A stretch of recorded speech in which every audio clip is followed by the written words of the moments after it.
एक विद्वान गए काशी, 12 वर्ष रहे, संस्कृत का अध्ययन किया और श्रीमद् भागवत का विशेष रूप से पारायण अध्ययन भागवत पढ़कर लौटे। काशी का संस्कार, इतने दिन से भक्ति भाव में डूबे रहे, भागवत का अध्ययन किया, भागवत लगाकर आए, ब्राह्मण देवता थे, भागवत का पारायण करेंगे, पाठ करेंगे, भागवत की कथा सुनाएंगे। रेलगाड़ी में बैठे ही नहीं, भाव में चले आ रहे हैं और माला लिए हुए सीताराम सीताराम राम राम राम राम, मस्त मस्त। आगे एक स्टेशन पर रेलगाड़ी रुकी, उन्होंने सोचा कि थोड़ा फलाहार कर लिया जाए, कुछ ले लें। फल लेने के लिए नीचे उतरे, सो जैसे जेब में हाथ डाला, जेब पहले चलती ना जेब वाले बनियान, सो उन्होंने जेब में जो हाथ ऐसे डाला, पैसे निकालने के लिए हाथ डाला तो हाथ उस तरफ निकल गया। पता नहीं किसने मामले बीच रास्ते में जेब साफ कर दी। अब पंडित जी ने कहा राम राम राम राम, तो बड़ा अनर्थ हुआ। टिकट भी ले लिया, भैया रखो तुम अपने फल। बोल नहीं महाराज ले लो आप, थोड़े तो ले लो, अब नहीं पैसे तो नहीं। पंडित जी ने सोचा पहुंचे कैसे, टिकट भी नहीं है, पैसे सब कट गए, हम राम राम राम करते रहे, कोई काट के ले गया जी, क्या करें।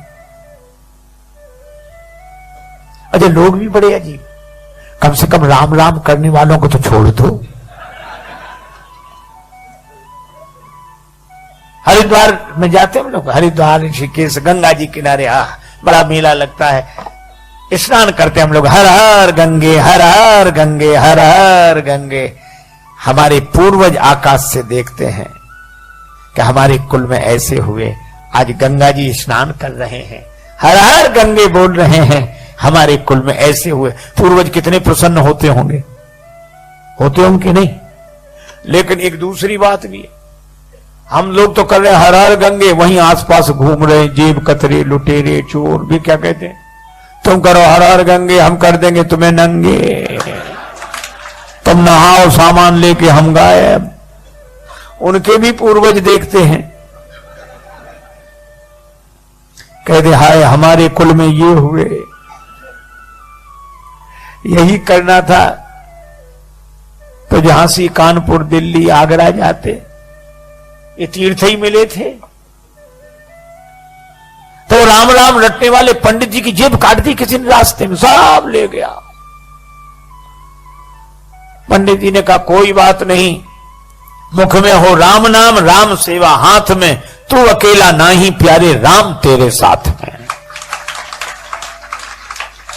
राम जी की कृपा से भागवत की पोथी है, भागवत का ज्ञान है, राम जी की कृपा है। स्टेशन पर वहीं उतर गए, रेलगाड़ी की दूसरी तरफ उतर के पार हो गए। सामने एक गांव दिखाई दे रहा था, 2-3 किलोमीटर दूर होगा। पैदल पैदल पैदल उस गांव तक पहुंचे। वहां इंटीरियर गांव, अविकसित गांव। उन्होंने सोचा कि इस गांव के पंडित जी के पास चलें। तो गांव में ब्राह्मण देवता के पास पुरोहित जी का मकान पूछते पूछते गए। पुरोहित जी प्रणाम। अब पुरोहित जी बात ही ना करें, हाँ और क्या हुआ भाई कह रहे, पुरोहित जी प्रणाम। सहज बोले प्रणाम, क्या बात है? उस आदमी पंडित जी को लगा कि ना इसने ये कहा कि आइए बैठिए जल पीजिए ना, तो भी पंडित जी ने हिम्मत करके कहा कि हम काशी से आ रहे हैं, हम काशी से आ रहे हैं।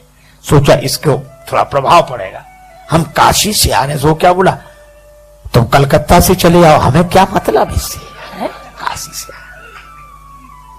अरे भैया हम भागवत कथा कहते। पुरोहित बोल कथा भागवत हमने तो आज तक सुनी नहीं है, ये नाम भी हम पहली दफा सुन रहे। अरे तो अपने गांव के पटेल से कह दो कथा करा लें, भागवत कथा। बोला जाओ, हम ऐसे बेकार के काम लेके नहीं जाते, हमारा पटेल दूसरे तरह का, चलो जाओ जाओ जल्दी जाओ। पंडित जी काशी के भाव से बोले कि देखो हम भी ब्राह्मण तुम भी ब्राह्मण, लेकिन जाति को न जाने सो जाने कौन जाति को है, हमारा सहयोग करना चाहिए आपको। इतना गुस्सा आया, बोले बैठ जाओ। अब गए वो पटेल के पास। सो पटेल एक शिला पे बैठे, दरवाजे के बाहर पत्थर की शिला, उसमें पंचायत निपटा रहे थे। तब तक पुरोहित, आओ पुरोहित महाराज बैठे। पुरोहित जी ने कहा पटेल साहब, एक पंडित जी आए हैं तो भागवत कथा, ऐसी नाम बता रहे थे करते, भागवत कथा करा ली जाए, भागवत हो जाए। पटेल बोले कैसी बात करते हो, इतने दिन से आज तक तो किसी ने ये नाम ही नहीं सुना, आप भी किन किन की बातों में आते हो भागवत, चलो भगाओ भगाओ भगाओ उनको। नहीं, पंडित जी को बड़ा बुरा लगा कि इसकी वजह से हमको और गालियां सुनने को मिली। लेकिन तब तक पटेल साहब के दो बच्चे छोटे छोटे नाती वही, अब उन्होंने रोना शुरू किया। क्या है क्या है, वे बोले हम तो भागवत देखेंगे, भागवत देखेंगे। उन्होंने समझा कि भागवत माने खेल होगा, जादूगर दिखाता है, मुंह से बड़े बड़े वो निकालता है और ऐसे, या बंदर नचाएगा, भालू नचाएगा, वो भागवत देखेंगे, भागवत देखेंगे। पटेल बोले चुप हो जाओ। बच्चे बोले नहीं, हमें तो भागवत देखनी है, भागवत। अब भागवत सुनी जाती कि देखी जाती? तो पटेल पुरोहित से बोले जाओ बुला ले आओ उन्हें, हमारे बच्चे रो रो के परेशान है, बुलाओ जल्दी, दिखाएं कैसी है भागवत। अब पंडित जी जल्दी जल्दी गए, उधर काशी से पंडित आए। पुरोहित बोले जल्दी करो चलो। अरे बोले भगवान स्नान तो कर ले, फिर समय से शुरू होगा मंगला। बोले जो मंगलाचरण और जो सब नहीं चलता है यहाँ, तो बोले नहा तो बोले नहीं ऐसे नहा लिया तुम, तो चलो दिखाओ भागवत कैसी है। पंडित जी समझ गए सब मूर्ख ही है ये सब। उन्होंने जल लेकर आचमन किया, ओम अपवित्रो पवित्रो वा सर्वावस्थागतो पिवा। अब पहुंचे, अपना कंबल भागवत की पोथी विराजमान। सोच रहे थे कि नहीं होगा तो आसन लगा देंगे, तिलक कर देंगे, इतना ही बहुत है, हम अपना कथा शुरू कर देंगे। पर जैसे ही पहुंचे जो देखा तो पटेल क्या बोला, इतनी देर लगाई जाती है तुम्हें, है? कब कब बुलाया, लड़कों के प्राण निकल रहे हैं, दिखाओ भागवत। पंडित जी ने सोचा लड़कों के प्राण, लड़के रो रहे हैं, भागवत देख रहे। पटेल बोले जल्दी दिखाओ भागवत। और पटेल ने उठे, चले गए अंदर। तो पंडित जी ने उसी शिला पर कम्बल बिछाया, भागवत खोली। अब वो पटेल के पास जो 2 4 5 10 पहले से बैठे थे वो बैठे। कब चलो घर चलो, घर नहीं, भागवत तो देखो कैसी होती है। अब वो देखने के लिए बैठे। अब पंडित जी ने श्लोक शुरू किए, भागवत शुरू की। अब बच्चे भी सुने तो नहीं, ऐसे देखें कि अब निकलने वाला है इसमें से कुछ। अब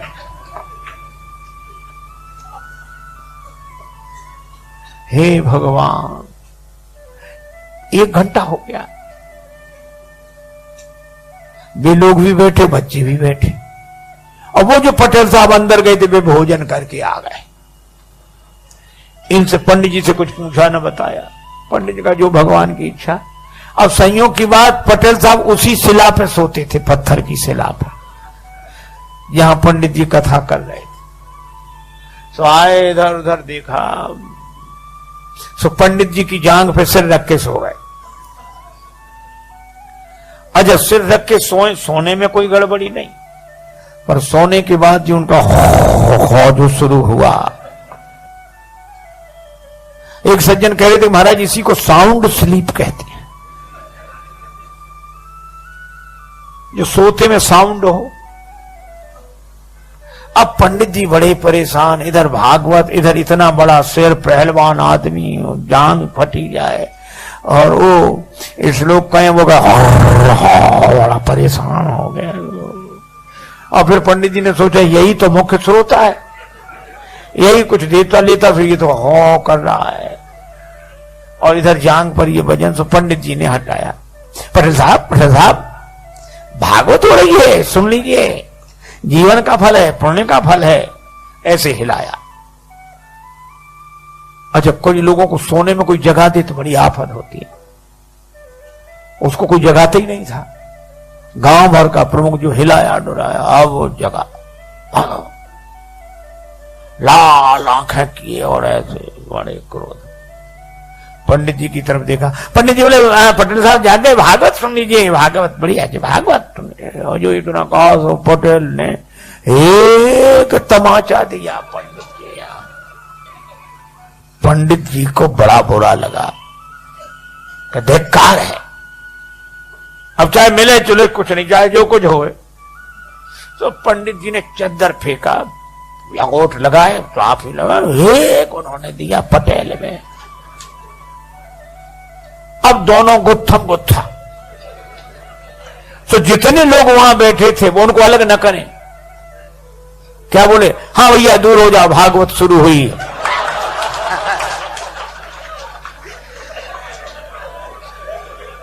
अब हुई भागवत शुरू। अब बच्चे भी दूर खड़े खड़े, हाँ। अच्छा, कोई अलग भी ना करे उन्हें के एक तरफ करें, दूर छूना नहीं कोई भागवत को, बिना नहाए हो कोड़ी हो जाओगे अगर छू लिया तो। महाराज कोई न छुड़ावे। और वो गत्थम पत्थर पंडित जी होने कहते, हाँ वो उनको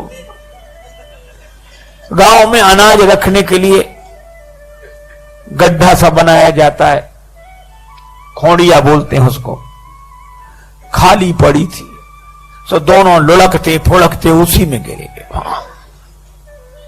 अब पंडित जी तो बिना खाए पिए और तैयार, तो पटेल को पटका नीचे छाती पे चढ़ बैठे और उसका गर्दन लगा, धनाधन धनाधन धनाधन, पटेल पर पूरा क्रोध। अब लोग ऐसे देखें, बोले ओ परमेश्वरी भागवत सुनना तो दूर, हमसे तो देखी भी नहीं जा रही। एक बोला अभी पंडित जी के शरीर में भागवत भरी है, पटेल पर चढ़ी भागवत। अब सब ऐसे हाथ जोड़ अलग हो जाएं। अब ऐसे में पटेल का परिवार, पत्नी आई, हाथ जोड़ के बोली रोते हुए, भागवत महारानी मेरो भाग जिन फोर डारो, और मोह चाहे मारो मेरी लाज को रखैया दे। हे भागवत मैया, तुम्हें प्राण लेना है तो चाहे हमें मार डालो, पर हमारे पति को छोड़ दो। बहन बोली, थापे मुख तेरो माता देख मुख मेरो आज, भैया दे छोड़ बड़ी भैंस और गैया ले, हमारी भैंस गाय सब ले जाओ, भैया को छोड़ दो। पुत्र भी कह रहा था दादा को छोड़ दो। पंडित जी समझ गए कि सब मूर्ख हैं यहां ये। तो पंडित जी क्या बोले, एक भरी हुंकार, अब घबराए लोग, क्या बात। कहने लगे भागवत जिस पे चढ़ बैठती है वो बचता नहीं। तो ये बचे कैसे, बोले बचे ना विनीत जा पे आन लगे फेरी मेरी, और जाके प्राण चाहो तो 500 रुपया दो। और जो पंडित जी ने 500 कहा, भागे परिवार वाले, कौन गिनता है ऐसे में। 1000 रुपए हो गए वे 500 के। इतनी बड़ी पोटली बनाई, ऊपर से पटकी। सो पंडित जी ने पोटली 2 और दिए पटेल के, और बोले, अब हुंकारी हूं करने लगे, सीढ़ी लगा, सीढ़ी डालो। अब सीढ़ी कौन लगावे, सब भाग गए। और भागते हुए क्या कहें, बोले पटेल तो बड़े आदमी थे, सुनने बैठ गए। किसी गरीब गुरबा पे भागवत चढ़ बैठी तो वो तो किसी तरह निपट ही नहीं सकेगा। अब सीढ़ी कौन डाले, सब लोग अपने अपने घरों में, पर 2-4 लोग थे, बोले हम। वे सीढ़ी लेकर ऐसे गए, ऐसे और ऊपर से ही सीढ़ी ऐसे छोड़ दिया, भागकर पेड़ों पे चढ़ गए, छतों पे। पंडित जी बाहर निकले और भागवत लपेट के दूर तक गए। गांव वालों ने निकाला, बोले भागवत दूर तक निकली पर अभी खेलती जा रही है। पटेल को निकाला, लेकिन लोगों ने कहा अरे पटेल, ये खून उन निकला, ठीक हो जाएगा, घाव आव सब ठीक हो जाएंगे। लेकिन गजब कर दिया, 7 पहरी पर झंडा गाड़ दिया। आज तक भागवत नहीं, भागवत तो करा ली। पटेल बोला हमारा क्या, आप सब 4 पंचों की महिमा है।